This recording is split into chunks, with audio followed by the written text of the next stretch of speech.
Most gangster films sell you the crime. This one sells you the choice. A Bronx Tale arrived as Robert De Niro's directorial debut. A deeply personal story about the tug-of-war between two father figures, adapted from Chazz Palminteri's real childhood, growing up on the streets of the Bronx. Audiences still quote it decades later, but behind its simple neighborhood setting hides a trail of unusual casting gambles, real-life authenticity battles, and filmmaking risks that nearly changed everything. And it all started with the one role De Niro refused to play. Number 1. Why De Niro chose the quieter role?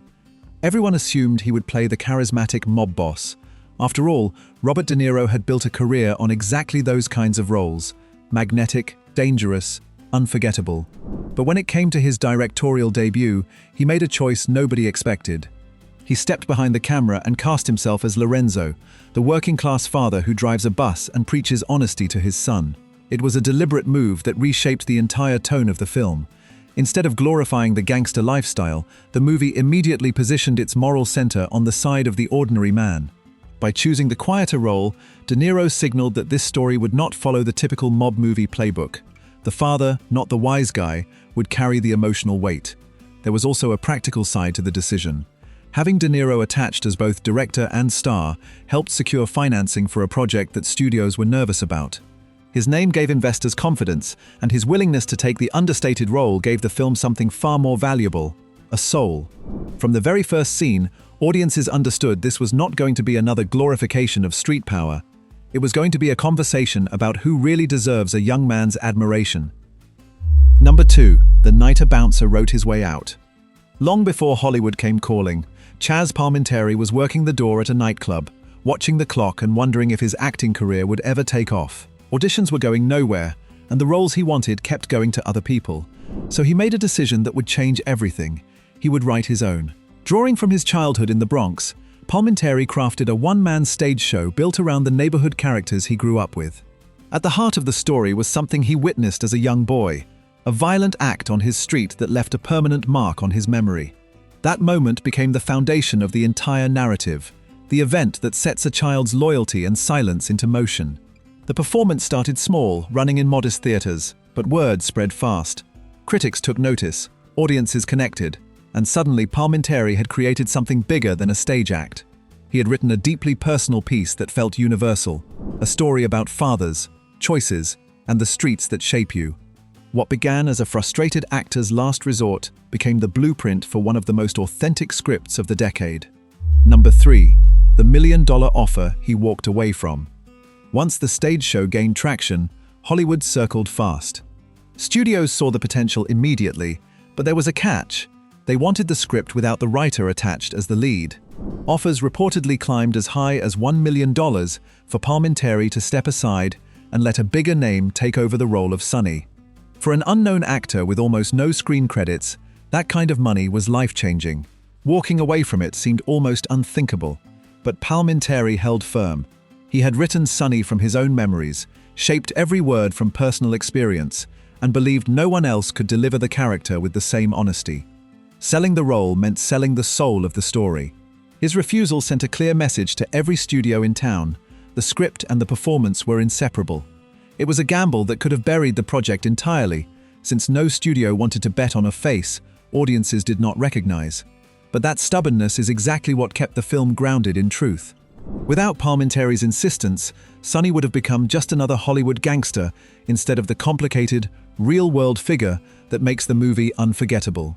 Number 4. The studio that said no, and the one that didn't. Getting the green light was never easy for this project. Even with De Niro's involvement, the financial side remained shaky. Universal initially showed interest but eventually backed out, citing budget concerns that made the production too risky for their taste. For a first-time director working with an unproven lead writer and star, the rejection stung. That gap left the film without a home, until Savoy Pictures stepped in. The smaller studio recognized what the bigger one had missed and agreed to finance the project, accepting a level of financial risk that larger companies were unwilling to take. It was a bold bet on a personal story that did not fit neatly into any commercial formula. Even after production began, the budget quietly crept upward as the scope of the period recreation grew. Costumes, vehicles, set dressing, every detail of the 1960s, Bronx needed to feel real, and realism was never cheap. The fact that the movie came close to collapsing before a single frame was shot makes its eventual legacy all the more remarkable. Without Savoy's willingness to gamble, this beloved film would have remained nothing more than a stage show and a stack of unreturned phone calls. Number 5. The handshake that protected everything. It started with a night at the theater. Robert De Niro attended a performance of the one-man show and was immediately struck by the raw honesty of the writing. Backstage, he approached Palminteri with a simple promise: if they made this into a film together, the script would remain untouched and Palminteri would play Sonny. There was no corporate contract behind that agreement. No team of lawyers drafting terms. It was a handshake between two men who understood what the story needed. De Niro recognized that the material worked precisely because it came from real experience, and rewriting it through a studio filter would strip away everything that made it special. That kind of creative control was almost unheard of in Hollywood, especially for someone without a major film career. Writers routinely watched their scripts get reshaped beyond recognition once studios got involved. But this agreement held. Palminteri retained ownership of his words, and De Niro honored that trust throughout the entire production. It was a rare partnership built on mutual respect rather than leverage, and it became the foundation that allowed the film to stay honest from the first scene to the last. Number 6. Why they never filmed in the Bronx. One of the biggest surprises behind the production is where it was actually filmed. Despite the title and the story being rooted deeply in Bronx culture, most of the iconic street scenes were shot in Astoria, Queens. The modern-day Bronx had changed so dramatically since the 1960s that it no longer matched the world Palminteri remembered from his childhood. Astoria offered something the real location could not: a visual canvas that felt closer to memory than reality. The narrow streets, older storefronts, and residential architecture gave the production team a foundation they could build on. From there, every detail was layered in with care. Signage was replaced, vehicles from the era were parked along curbs, and entire blocks were dressed to reflect a neighborhood frozen in time. The result was a version of the Bronx that never technically existed on screen. It was an emotional recreation, rather than a geographical one. Palminteri's memories shaped what the audience saw, and the production design team translated feeling into texture. Viewers who grew up in similar neighborhoods instantly recognized the atmosphere, even if the actual streets were miles away from the real thing. It is a powerful example of how cinema builds worlds not through accuracy, but through authenticity. Number 7. The unknown kid, discovered at a beach. Finding the right actor to play the teenage Calogero was one of the most critical decisions of the entire production. De Niro needed someone who could carry the emotional weight of the story while feeling like a genuine product of the neighborhood. The search led his team to an unlikely place, Jones Beach, where a young man named Lillo Brancato caught their attention. Brancato had no professional acting experience. What he did have was an unmistakable physical resemblance to a young De Niro and a natural presence that cameras tend to favor. The casting team saw potential in his raw energy and street-smart demeanor, qualities that no acting school could manufacture. De Niro took a chance on instinct over credentials. It was an enormous risk, placing a complete unknown at the center of a feature film, opposite both De Niro and Palminteri, could have been a disaster. But the gamble paid off. Brancato brought an unpolished honesty to the role that made Calogero feel real rather than performed. His inexperience became an asset, giving the character a vulnerability that trained actors might have smoothed away. The discovery at the beach turned into one of the film's most talked-about casting stories. Number 8. Why De Niro filled the streets with real people. Authenticity was not just a creative preference for this production, it was a directing philosophy. De Niro held open casting calls throughout New York, specifically seeking people who looked and sounded like they belonged in a 1960s Bronx neighborhood. Polished actors with perfect diction were often passed over in favor of faces that carried genuine character. Many of the background performers and smaller roles were filled by non-actors, real people from the boroughs who brought their own histories into every frame. Their presence gave crowd scenes and bar gatherings a texture that scripted extras rarely achieve. You could feel the weight of real experience in the way they occupied space, the way they talked with their hands, the way silence landed between words. This approach extended beyond just casting. De Niro encouraged improvisation in certain moments, allowing the natural rhythms of conversation to bleed into the film. The goal was never perfection, it was truth. Every face in the background, every voice in a crowded room, contributed to a world that felt lived in rather than constructed. It was a deliberate choice that separated the movie from slicker, studio-polished productions, and gave it the raw neighborhood energy that audiences still respond to. Number 9. The love story that almost disappeared. During the editing process, one of the film's most important storylines nearly vanished.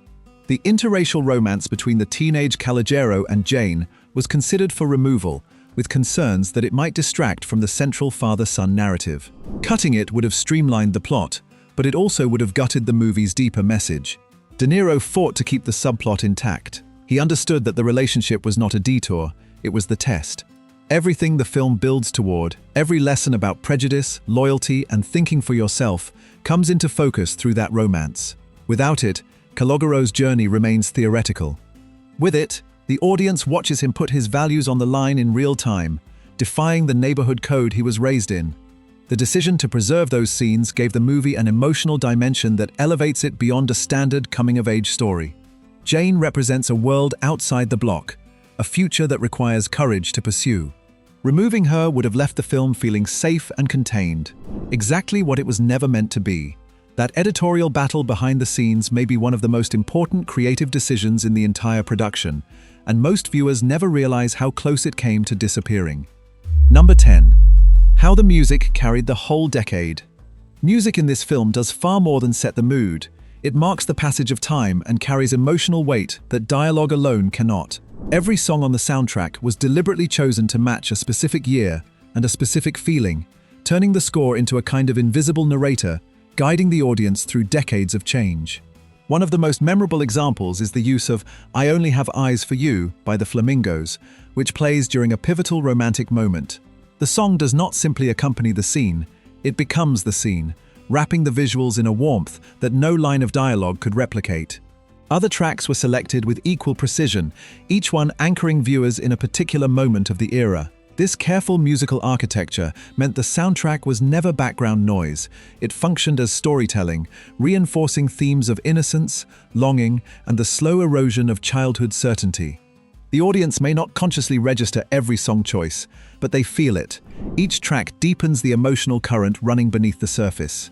It is one of the quieter achievements of the film, and one that rewards repeated viewing when you start paying attention to what you hear as much as what you see. Number 11. When an actual cop stepped in front of the camera. Blurring the line between fiction and reality was a recurring theme behind the scenes, and one of the most literal examples involved a retired detective who was cast in the film. Rather than hiring a trained actor to portray a law enforcement figure, the production brought in someone who had actually lived that life, complete with the mannerisms, speech patterns, and instincts that come from years on the job. It was a bold choice that prioritized truth over convenience. The challenge was that real-world authenticity does not always translate smoothly to the screen. The former officer struggled with the technical demands of dialogue recording, particularly in post-production, where timing and delivery need to sync precisely with the visuals. De Niro stepped in personally, coaching him through the process with the kind of patience that only a fellow performer could offer.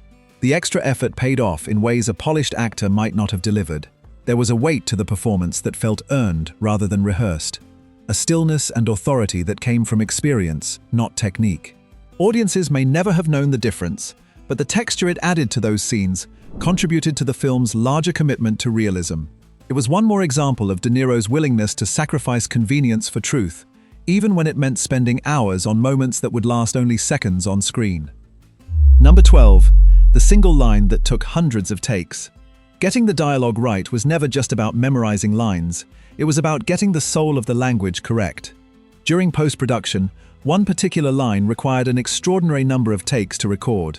The issue was not the words themselves but the way they were spoken, specifically the accent and inflection that would make the delivery feel like it belonged on that particular block in that particular decade.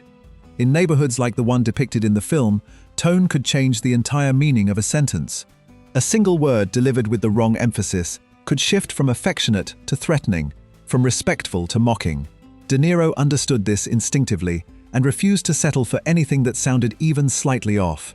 The recording sessions stretched far beyond what anyone anticipated, with take after take chasing a precision most audiences would never consciously notice. That obsessive attention to speech was not vanity, it was world building. The way characters talk in the movie tells you where they are from, who they respect, and where they stand in the social order, all without a single word of exposition. Language in this film carries the same weight as costume or set design, and De Niro treated it accordingly. The hundreds of takes spent on a single moment reflect a director who believed that if the voice did not sound real, nothing else on screen would matter. That dedication to detail is what separates good films from truly memorable ones. Number 13. The grief De Niro brought to the camera. Behind the camera work and casting decisions lay something deeply private. De Niro dedicated the film to his father, Robert De Niro Sr., a respected painter and artist, who had passed away shortly before production began. That dedication was not a footnote.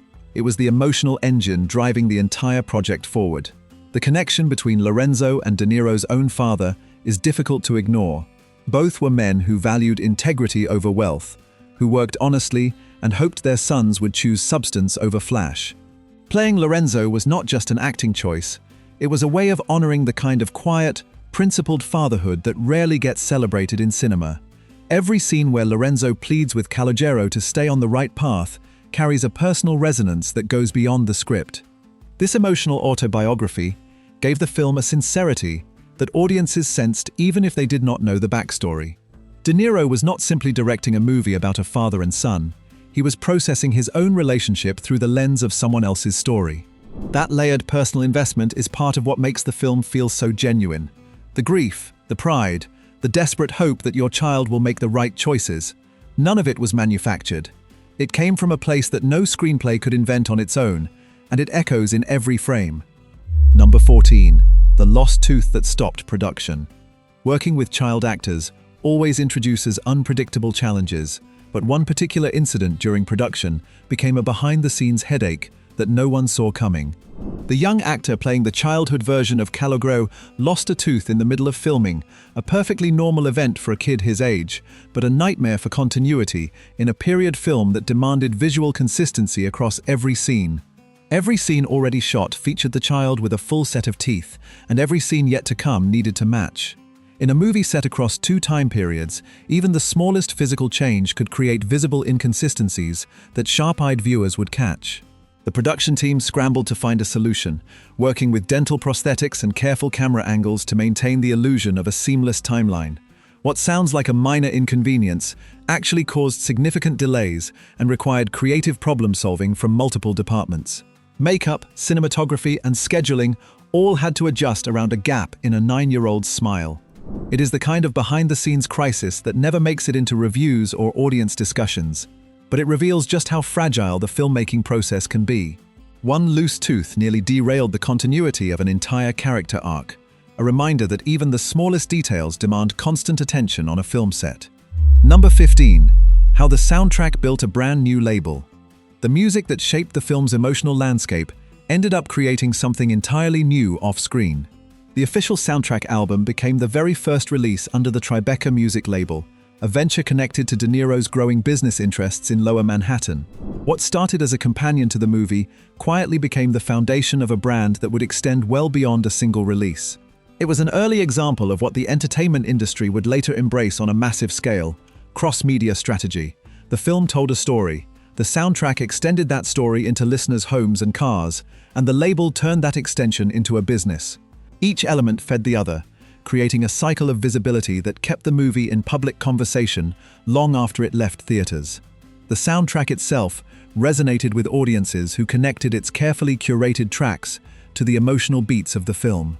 Songs that might have faded into oldies playlists gained new life through their association with specific scenes and characters. The album became more than a product.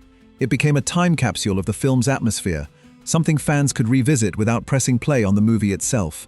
That the label launched with this particular release says everything about how deeply the music and the story were intertwined from the very beginning. Number 16. Reconstructing a neighborhood from memory. Recreating the 1960s Bronx was never about historical precision. It was about capturing a feeling. The production design team worked closely with Palminteri to build a version of the neighborhood that matched his memories rather than any archival photograph. Every storefront, every fire hydrant, every piece of litter on the sidewalk was chosen to evoke the emotional truth of growing up on those streets, even if the details were not perfectly documented. Props were sourced with the same philosophy. Vintage cars lined the curbs not because records confirmed their exact models, but because they looked right. They belonged in the world the filmmakers remembered. Candy store displays, barbershop interiors, and stoop decorations were all assembled from a blend of research and instinct. The goal was to trigger recognition in anyone who had lived through that era, regardless of what borough they called home. The result was a neighborhood that felt more real than reality itself. Audiences did not just watch the setting, they stepped into it. The warmth of the streetlights, the clutter of corner shops, the faded awnings overhead all combined to create an atmosphere that operated on emotion rather than fact. It is a rare achievement in filmmaking when the set becomes a character in its own right, and this movie accomplished exactly that by trusting memory over documentation. That choice gave every frame a lived-in warmth that no blueprint could replicate. Number 17. The wardrobe and props nobody let go of. After production wrapped, something unusual happened. Instead of scattering costumes and props across storage facilities or auction houses, a massive effort was made to preserve them. Thousands of individual items from the film were carefully catalogued and placed into archives, creating a detailed physical record of the production that few movies from the era can match. It was a commitment to legacy that most productions never even consider. Every piece told a story. Lorenzo's bus driver uniform, Sonny's tailored suits, the dice from the bar, the storefronts that lined the recreated streets. All of it was documented with the kind of attention usually reserved for museum collections. The preservation extended beyond wardrobe into set pieces, signage, and even smaller details that most viewers would never notice on screen, but that contributed to the texture of every frame. For film historians, this archive represents something invaluable. It offers a window into the creative decisions that shaped the movie's visual identity, from fabric choices that communicated class differences to prop selections that anchored scenes in specific years. The fact that someone had the foresight to preserve these materials speaks to an understanding that the film was more than entertainment. It was a cultural artifact. Decades later, those archived items continue to serve as a physical connection to a production that was built on the belief that every detail matters. Number 18. The festival that gave it a fighting chance. Before general audiences had a chance to see the film, it made its public debut at the Toronto International Film Festival. For a first-time director, this was a calculated move. Premiering at a prestigious festival lent the project credibility that traditional marketing alone could not buy. It signaled to critics and distributors alike that this was a serious piece of filmmaking, not just another genre exercise trying to ride the coattails of established mob classics. The early audience reactions were overwhelmingly positive. Festival-goers responded to the film's emotional honesty and its refusal to glamorize the world it depicted. Word began spreading through industry circles that De Niro had delivered something unexpected, a directorial debut with genuine substance and a lead performance from an unknown writer who held his own against one of the biggest names in cinema. That festival exposure created a foundation of goodwill that carried into the wider release. Reviews from Toronto set the tone for how critics would discuss the movie, framing it as a thoughtful character study rather than a standard mob picture. For De Niro, the premiere validated a years-long commitment to a project many had doubted. For Palminteri, it was confirmation that refusing to sell his script had been the right decision all along. The festival circuit gave both men something no amount of studio promotion could manufacture: genuine respect from the people who mattered most. Number 19. The slow burn that built a legacy. When the film arrived in theaters, it did not explode. There was no massive opening weekend, no record-breaking numbers, no cultural frenzy that typically accompanies major releases. The theatrical run was modest by any standard, earning respectable but unspectacular figures that placed it well below the blockbusters dominating screens at the time. On paper, it looked like a quiet disappointment that would fade from memory within months. But something interesting happened once the movie left cinemas. It found its way into living rooms through home video and late-night television broadcasts, and there it began to grow. Viewers who had missed it in theaters discovered it on their own terms, often through word of mouth from friends or family who insisted they had to see it. Each new viewer became an advocate, and the film's reputation expanded steadily year after year. This slow burn trajectory turned the movie into a genuine cult classic, the kind of film that people do not just watch once, but return to repeatedly, finding new layers with each viewing. Its modest box office numbers became irrelevant, as its cultural footprint grew far beyond what opening weekend receipts could measure. The movie that barely made noise during its theatrical run became one of the most quoted and referenced films of the 1990s, a testament to the idea that lasting impact rarely arrives on schedule. Number 20. When someone else claimed the story. Every personal story carries the risk of disputed ownership, and this film was no exception. After the movie's release, legal claims emerged from another creative figure who alleged involvement in shaping the early-stage version of the material. The dispute centered on credit and compensation, specifically whether contributions to the original one-man show entitled this person to a share of the film's commercial and creative success. For Palminteri, the claims struck at the heart of everything he had built. The story was drawn from his own childhood, his own neighborhood, his own memories. The idea that someone else could lay claim to authorship of those experiences created a painful and complicated legal situation that cast a shadow over what should have been a period of celebration and well-deserved recognition. Legal battles over creative ownership are far from rare in Hollywood, but they carry a particular sting when the material in question is autobiographical. The line between collaboration and ownership becomes blurred, and courts are left to untangle contributions that were never formally documented at the time. Regardless of the outcome, the lawsuit serves as a sobering reminder that even the most personal stories can become contested property once they prove successful. Behind the warmth of the film's legacy lies a chapter that few fans ever discuss, one where the real drama played out not on screen, but in a courtroom. Number 21. What critics saw that most audiences missed. When reviews began appearing, a pattern emerged that set the film apart from its genre peers.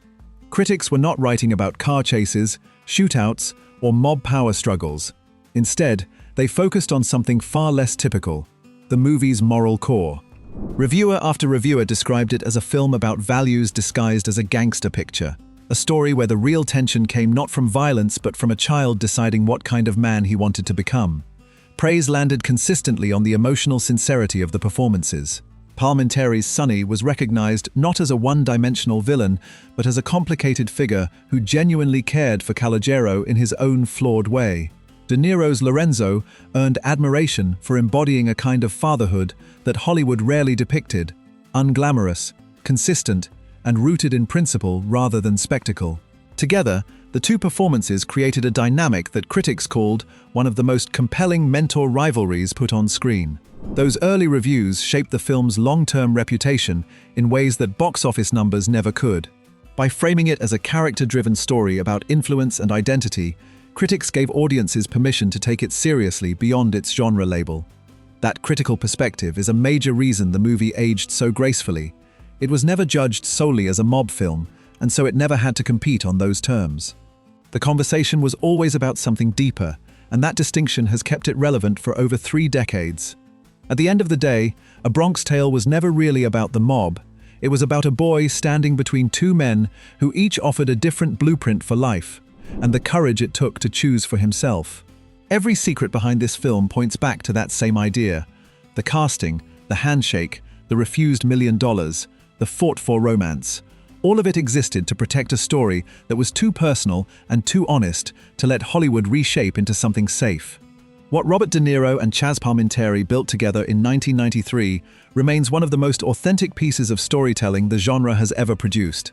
It was made by people who lived it, fought for it, and refused to compromise the truth of it. That is why it still resonates, not because of nostalgia, but because the questions it asks never stop being relevant. Who teaches you how to live? And are you brave enough to decide for yourself? If this video brought back memories or introduced you to something new, hit like and subscribe so you never miss another deep dive. Drop a comment and tell us, who shaped your life more, a Sonny or a Lorenzo?